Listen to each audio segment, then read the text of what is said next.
TIAA is on a mission. Why? Because 54% of Black Americans don't have enough savings to retire. So in collaboration with big-name artists like Wyclef Jean, TIAA released Paper Right, new music inspiring a new financial future. With 100% of streaming sales going to a nonprofit that teaches students how to invest. Stream Paper Right now and help close the gap. Vyckie Garrison was once a prominent member of the Quiverfull community, a Christian fundamentalist movement that bans birth control and encourages huge biblical families. Garrison edited and published a Christian, quote, pro-life, pro-family newspaper for 16 years and more, while home churching, home birthing, and homeschooling 7 children. She made waves when she left the Quiverfull movement, divorced her husband, and began speaking out against the lifestyle.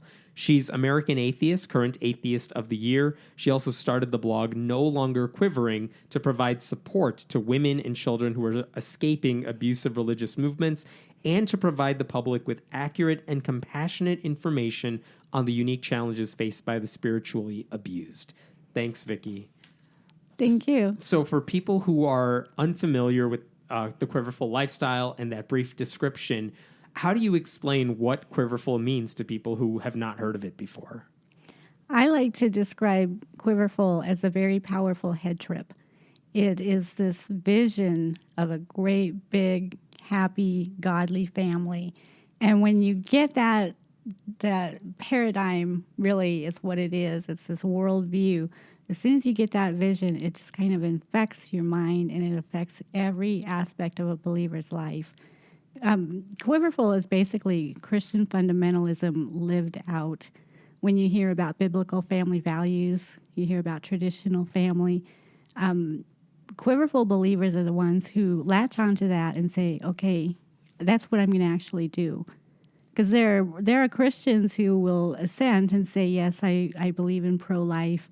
Well, do you believe enough to, say no to ditch birth control? The birth control, right? Or there are Christians who say, of course, the man is the head of the home. Well, do you believe that enough to submit to your husband, to make him the leader of your home? So these are the things. It's not anything that's like an aberration. There's no unique teachings in Quiverfull. It's just these people take it seriously, and they're actually living it out. So do they look down upon families that only have 1 kid, 2 kids? Women who have I don't want any kids. Well, and Quiverfull isn't really about the number of children. It's a lifestyle. It's a mentality. It's the mentality. Okay. And so as long as you are open to the idea that God is the one who's in control, that he's the one who is in charge of the womb, and you're not holding that back, whether you have 1, none, a dozen, whatever, that's really not the point. It's not a matter of how many children you have. It's a matter of the mentality that you have. Are you willing to accept? Some of what you're saying sounds a lot like Catholic teaching in the sense that, okay, let's say no to birth control. If we want to do birth control, we'll do it naturally. We'll time it out just right. But we were used to seeing Catholic families that are very big. What's the connection? Is there a connection between those Catholic families with 7, 8, 9 kids and Quiverfull families that may have that same amount? Yeah, I think that there is a connection as far as the family dynamic and how it goes in having a large family. But I think that there is a huge difference in the approach to it. You talk about natural family planning. We were always taught that it's not natural to abstain during a woman's, that's the time of the month when a woman wants to have relations. And so any kind of trying to control or not control, it's all in God's hands. It's this idea that children are an unmitigated blessing from God, and you need to let him decide, whether an eternal soul is going to be coming into existence. Right. I have 1 kid, and we'll talk about this eternal blessing thing because that's a handful. But before I get there, I think most people, if they have any familiarity with Quiverfull, it's because of the Duggar family. That's the one that they've all heard of. Yes. But they're relatively new to the scene. I mean, we didn't really know about them 10 years ago. So is this some newer phenomenon, this Quiverfull idea, or has it been going on for decades and decades and maybe just under the radar somehow? It goes back quite a few decades, actually, and it started, I'm going to say, really took off with like Bill Gothard when he had the Institute for Basic Life Principles, and he would have these seminars. And there was Mary Pride, who was teaching, from a very, this is really started when the Christian homeschooling movement began. And that is where it really proliferates. That's where you really run into the teachings a lot. So it's been around for a while, but I think that it's really kind of grown, and it has gotten more visibility because of the Duggar family.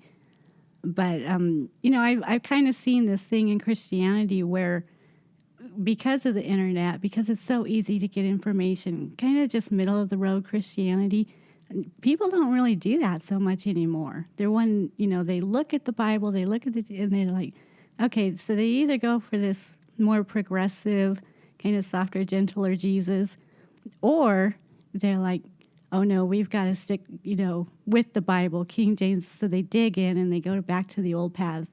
So I kind of see this polarization, and I think that's why the Quiverfull is growing. And then the more that we feel threatened, then that's when the families are like, oh, I've got to protect my children. So they start homeschooling. They get into the Quiverfull ideal. And that lifestyle really picks up.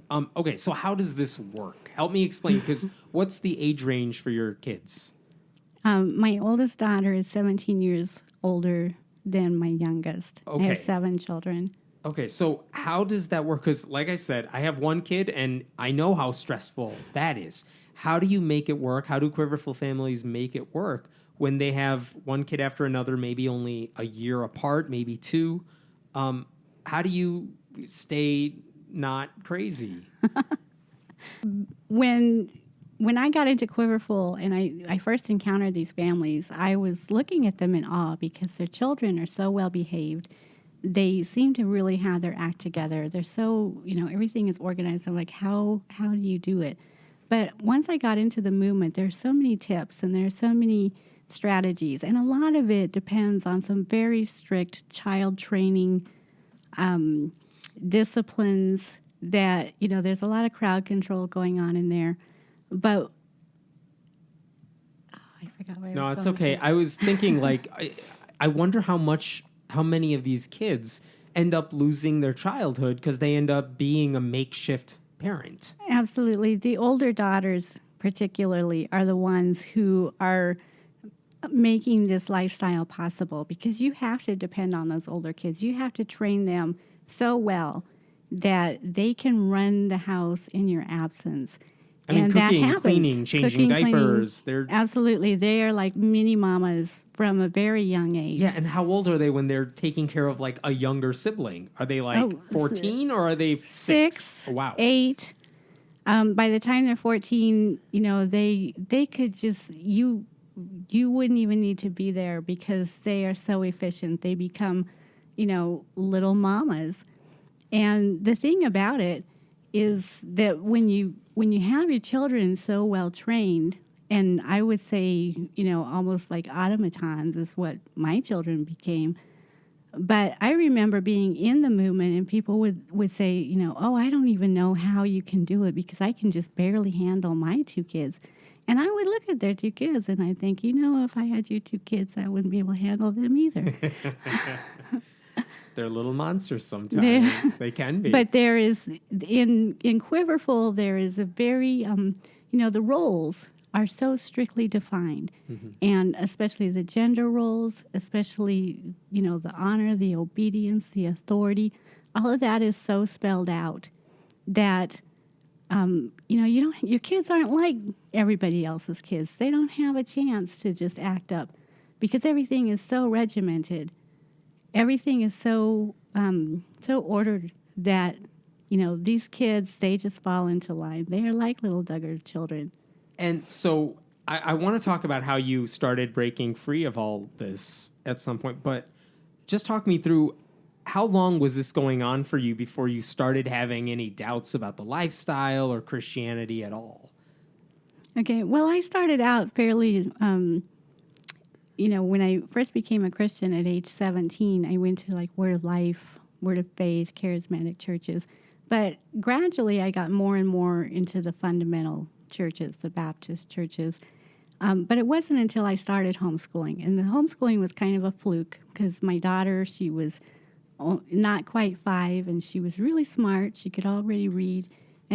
But she wasn't old enough to go to kindergarten. I was like, I don't know how I'm going to keep her challenged. Right. And my pastor's wife suggested, just homeschool her. And I was like, no, that's not going to happen.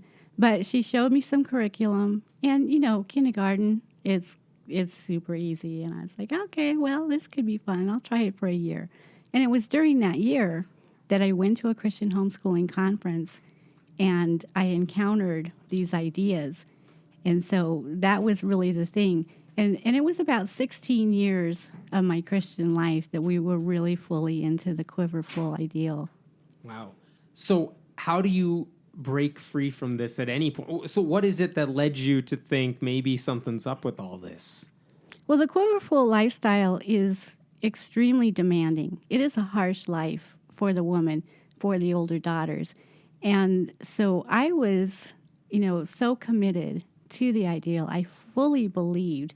I, considered myself a wholehearted Christian. And I had so much of a martyr mentality because that is definitely at the root of a woman's role within this paradigm.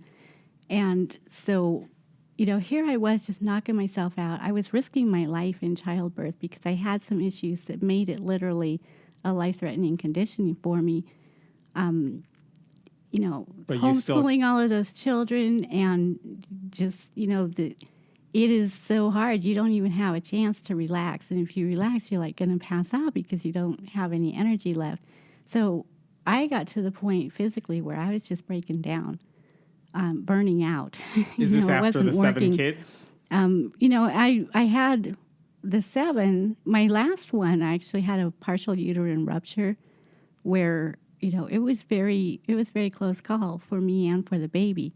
But I was so committed to the ideal that then I went ahead and got pregnant 2 more times, had early miscarriages. But that's how steeped I was in it and how committed I was. Like, if it was going to kill me, my life verse was, though he slay me, yet will I trust him.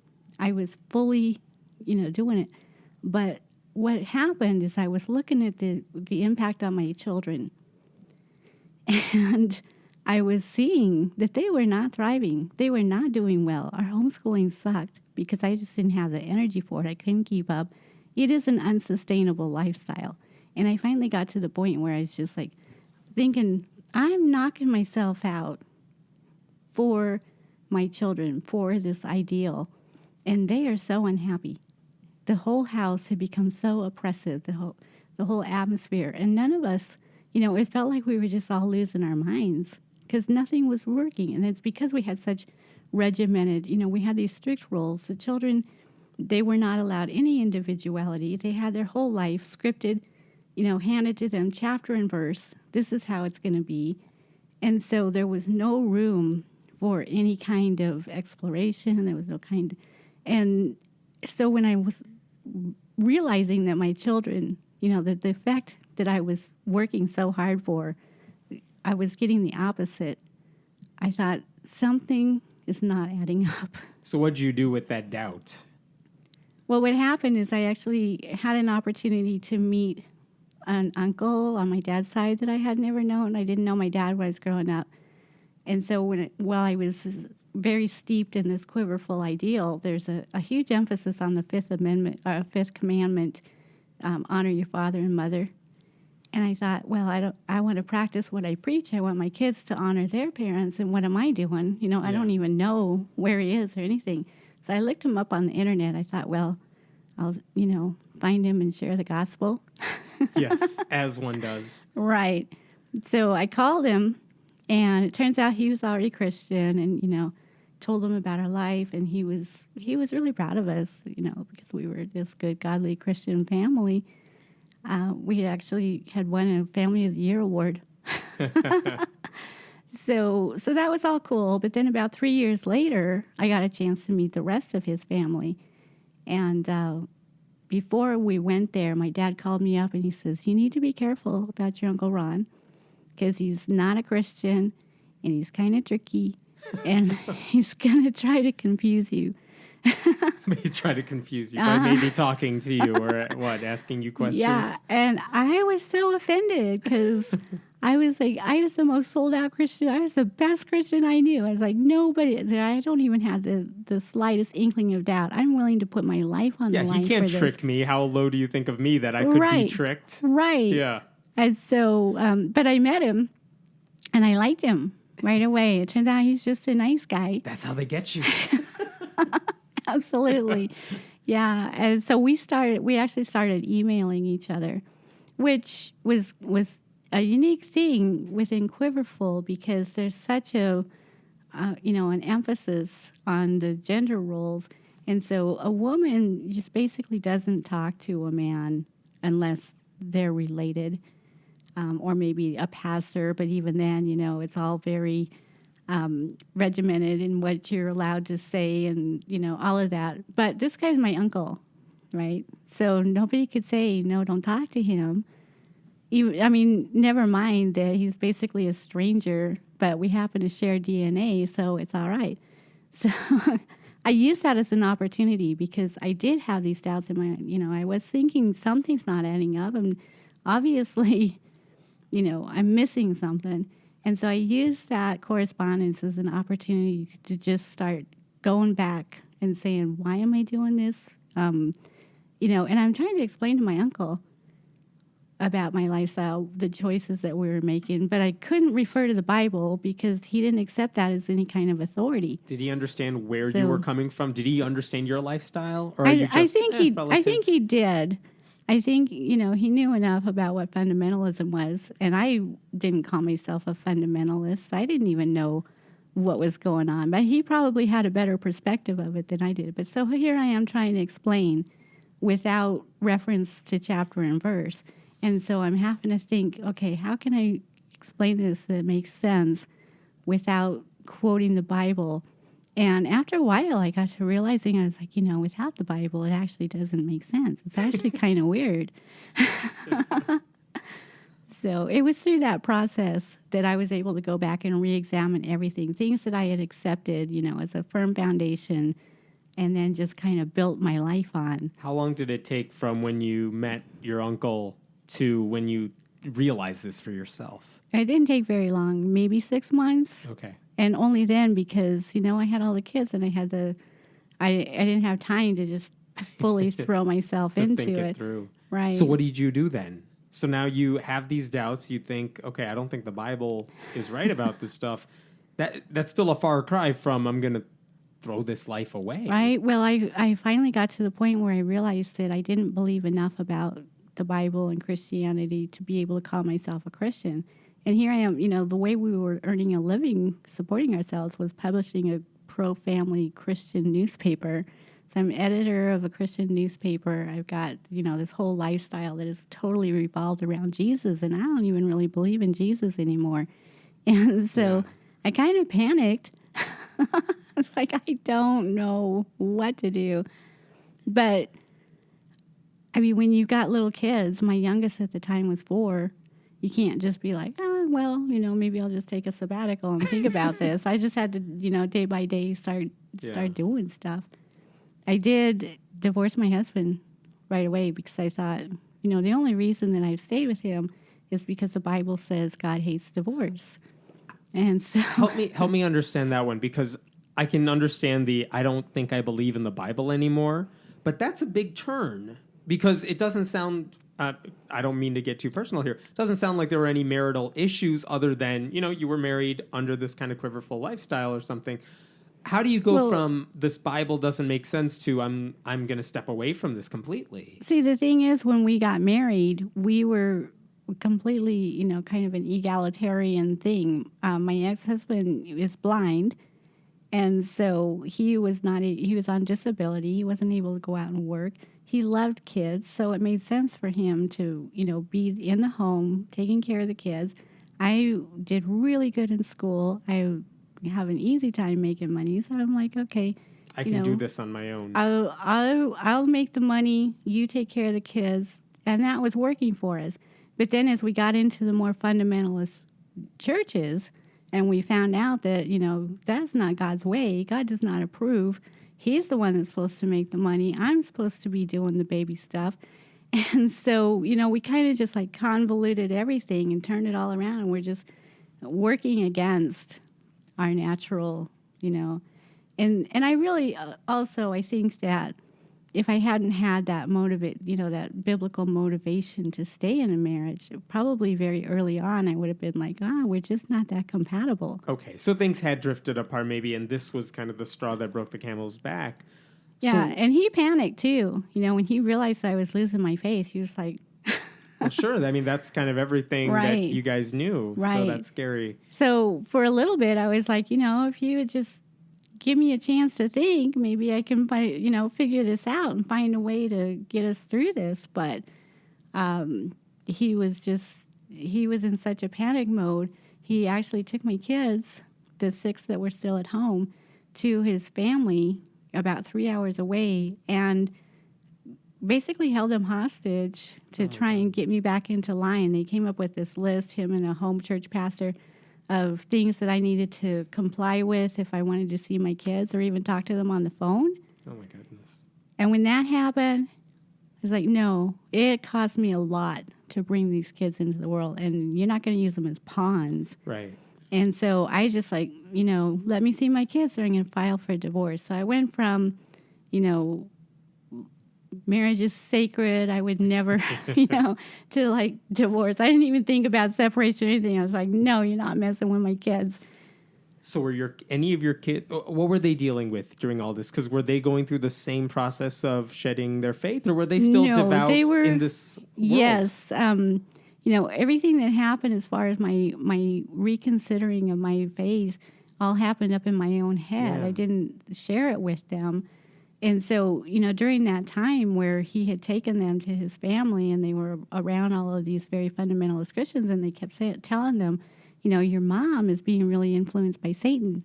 Right. And so when I filed for divorce, I got custody of the kids. And when I went and picked them up, they were freaked out. Like, what has happened to you, Mom? Spending a week with Satan. Yeah. And so, but when I picked them up, they were all like super sicker than they had ever been. One of my kids had MRSA. Another one had such a bad ear infection that her eardrum burst, and they were just, all kinds of sick. And of course, my health was not that good at that time anyway, and so I immediately caught what they had. So for about 2 weeks, we were just dragging around, barely, just like survival mode. And we didn't say a lot. We didn't have a lot of conversations, but somewhere in there it just came out, I explained a little bit of what I had been thinking. And by the time the 2 weeks, it's like almost all my kids were atheists with me. I don't know. Really? Some of them came with you along that journey? Right away. They were so eager to ditch it because it was such an oppressive lifestyle for them. They hated it. Did they know that? I mean, I'm just trying to think if they've been living and growing up in this bubble. It's not like they went to public school and saw what all these other kids were doing. This is kind of all they have ever known. So how do they know that there's something better out there? I'm not really sure. It was a mystery to me because I would see the Duggar kids. Those girls looked like they were so into it. They just loved the diapering and the, homeschooling their younger siblings and all of this. And I was like, why don't my kids have this? Why don't they catch the vision? Because they didn't. Everyone doesn't love changing diapers. They just didn't like it. Yeah. And so it was really easy for them to say, yeah, forget it. And when I put them in public school, it was amazing. They had this opportunity to all of a sudden, instead of saying, here's how your life has to be. Yeah. I was like, okay, what do you want to do? How old was your oldest one at this time? My oldest at home was 16. So she was right in high school when she's making this transition. It was harder on the older ones. Sure. Yeah. But it was also this time of discovery where they could, they were free to think what they wanted to think, to learn what they wanted to learn, to, basically invent themselves. And it was pretty exciting to watch them. And it turns out, they talk about children being a blessing. But when I had to control every little detail down to their thoughts, it wasn't that fun. And I realized I didn't really enjoy my kids that much because I was so busy, keeping it all together, keeping them in line. But when I dumped that and said, go for it, kids, all of a sudden, they're more fun when they have minds of their own. They're awesome people. Yeah. And I love my kids way more now. I enjoy them a lot more now than I ever did. How long ago was that from now? That's been about 8 years ago now. 8 years ago. So let me jump forward a little bit. So you started this blog, No Longer Quivering, where you're talking about these issues. You're helping other women. You hear from other women, I know, who are going through something similar. Are they all having the same concerns you did, or what are some of the concerns that they're dealing with that you never had to deal with? Well, for one thing, even though we believed that God's way is for the man to provide the income, we still had the reality of the fact that my ex-husband was blind. And so we needed more of an income to be able to support, this quiver full of children. So I started a Christian family newspaper, and even though technically I was a stay-at-home mom, I was running a business. And so I did have the skills and the ability to support myself and my children. And so that was a big help. And not all women who are leaving the lifestyle have that sort of ability to be self-sustaining. So many of them have been out of the workforce. Some of them have never even gone to college. Yeah. And so, when you have to start out and you're trying to, you've got a quiver full of kids, you got half a dozen or more, and all of a sudden it's like, how are we going to support, it is a big issue. It's also common for these women when they leave to lose custody of their children because their husbands, they come across a lot of times as, these great leaders. From the outside, they look like, men of God. And the wife, all of a sudden, what? Are you an atheist? These kind of issues come up. And so it is common for the women to lose their children. She has no skills or a job and stuff. Exactly. So what are you going to do when you have custody? That's horrible. Right. So what have you learned from writing the blog that you didn't know before? That you didn't know about the lifestyle, that you didn't know about yourself from hearing these stories and dealing with these stories now? I've learned so much. When I started writing it, it was just basically my way of processing because I had been, fairly active in that community. I had written articles, and, for the different Quiverfull magazines. I had my own paper where we were talking about, pro-family values and everything. And I felt like, I don't want to just disappear. I feel like I kind of need to give an explanation to these people who there are women who had said, here's my baby who wouldn't be here if I hadn't read your article. So I felt like I kind of needed to try and explain myself, and that's how I started the blog. What I didn't realize is how it would resonate with so many people who never went that far down the road in fundamentalism, but that whole patriarchal mindset is there anyway. And a lot of times when you see it, full blown in Quiverfull, looking at that, it makes it kind of just like illuminates where it's there in your own head. And so people are relating to it and they're saying, oh yeah. And, just to be able to expose that in a way that a person can say, okay, this is why it's not working for me. This is the hang up that I've got in my head that I need to, work on that issue. What questions do they ask you when they contact you? A lot of times when Quiverfull women come to the blog, it used to be that there was just one or two, and it was basically, what happened to Vyckie? Because they knew who I was. And then they heard that I started this blog, and so just out of curiosity, they'd come and they'd read. But what happens is when they're reading it, and at first they're very defensive. They're like, I'm not Quiverfull. of course, I, don't use birth control. I do, view children as a blessing. And yeah, I am submissive to my husband because that's what the Bible teaches. But, I'm not like that kind of wacko, like the dysfunctional stuff that you're describing. And so they're very defensive, but they keep reading because those stories are compelling. And it's not just me. Well, and how often are people writing about you and the life that you lead? So, right. I mean, that you want to read that. And so they'll keep coming back and they're reading, and it's not very long before, there's just this little dent in their arm, and they'll be like, well, yeah, this is kind of an issue for me, or this isn't really working out for me.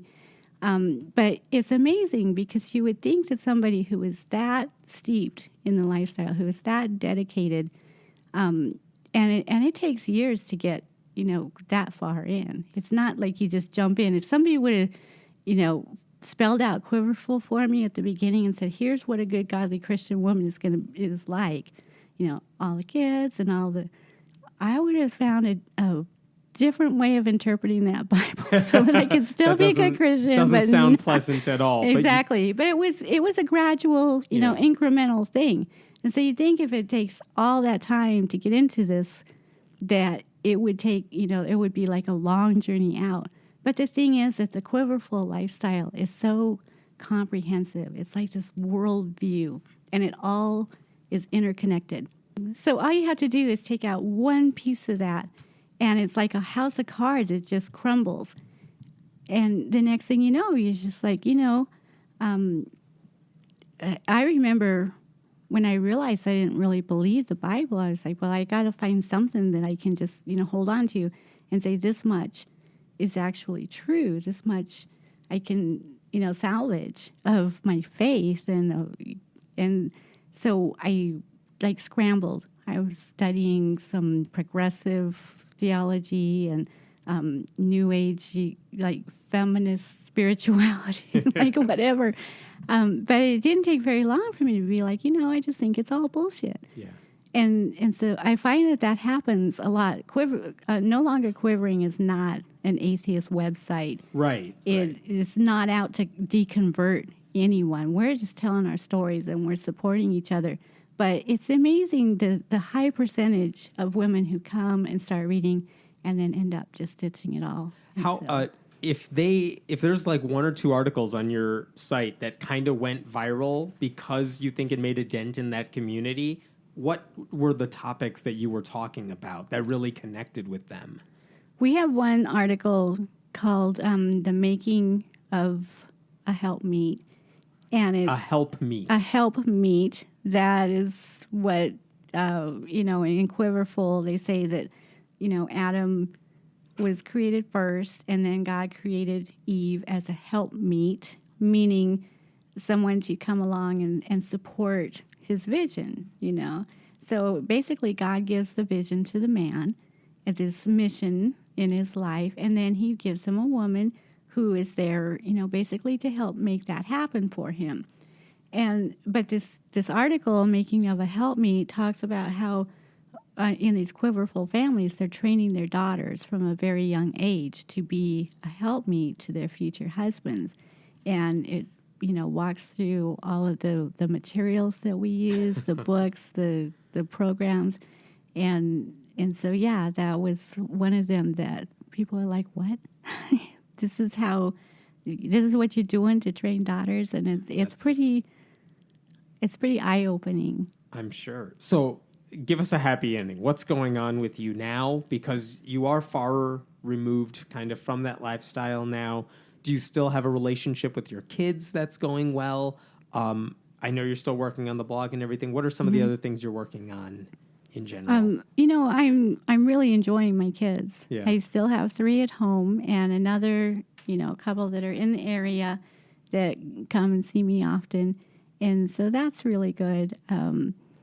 I have just been able to let go of so much of the rigidity and so I've had a lot of opportunities to work with these women, and it is very rewarding to be able to say, when women come to me and say, you saved my life, you saved my kids, and so that is really good. I've moved on to the point where, you know, when I first started No Longer Quivering, I was able to like interpret and say, this is what I was thinking, this is why I was doing it. It's been long enough now that I think, no, I just was delusional. It doesn't make sense to me. And so I'm not like dwelling there. I've been doing a lot of traveling, speaking for free thought groups and secular groups, and I have a boyfriend. Congrats. So we, you know, we hang out, we fish, we play cards, and I'm just, it's very much like this freedom of being able to. That you didn't have before. Exactly. Yeah. Tell me about the American Atheists Award, because that just seems like a really neat bookend to kind of this part of your life, where you were winning an award, you said, for like Family of the Year when you were in the Quiverfull lifestyle. And that award came from the Nebraska Family Council, which is the local version of Family Research Council. So they're which intense. Is it's a hate group. Yeah. You know, and so we had worked with our paper, with the influence of our paper, to help get the Defense of Marriage Act passed in Nebraska. And so that's what that award was about.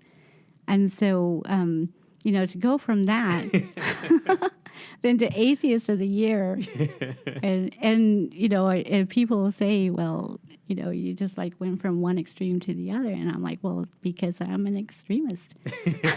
I haven't changed my basic nature. Yeah, I just have been, you know, able to free myself from having to channel who I am into this very, you know, strict, narrowly defined role of this is what Vyckie's supposed to be like. And I found that to be the case with atheists who, if you were a passionate, you know, evangelical, then you're going to be a passionate evangelical atheist if you lose. And you know what? If I ever found God, I'm sure I'd be the most annoying evangelist you've ever met, too. But the same thing, you were passionate about it, you're going to be passionate about whatever it is that you follow after that. Yeah. And I want you to bring up one other thing, which is that I remember years ago I read, I think it was Catherine Joyce's book, Quiverfull. And there was a passage in it that just, that was my introduction, I think, to that lifestyle. But there was one passage in it where she met with a patriarch of one of these families, and he showed her the spreadsheet that he had made. The 200-year plan? The 200-year plan of this is when I'm going to have, this is when I had kid 1, 2, 3, down to however many, 7, 8 kids. Here's when they're getting married. Here's when they're having their 8, 9, 10 kids of their own. And it was all plotted out for not just his life, but his kids' lives and for their your grandkids. Children and your children's children. Scared the shit out of me. Exactly. Because that one and that's guy their plan for spawning. taking over the world. Yes. You know, world dominance, because you just outpopulate the enemy. That is so much faster than exponential growth that, you get a few families doing this sort of thing within a couple generations. They're everywhere. Right. And there's only one flaw in that plan. Some people it's the can retention leave. rate. Right. How many of those kids are going to stick to that plan? Because I don't know how, a spreadsheet's going to convince them. Exactly. Thank you for all the work you're doing. We will have a link to your blog on the show notes and everything, and keep up the amazing work. I mean, it's a powerful story, and like you said, I know that when you share it, you hear from so many people who are going through it or who have gone through it, and they know they're not alone, so that helps a lot. Yes, thank you.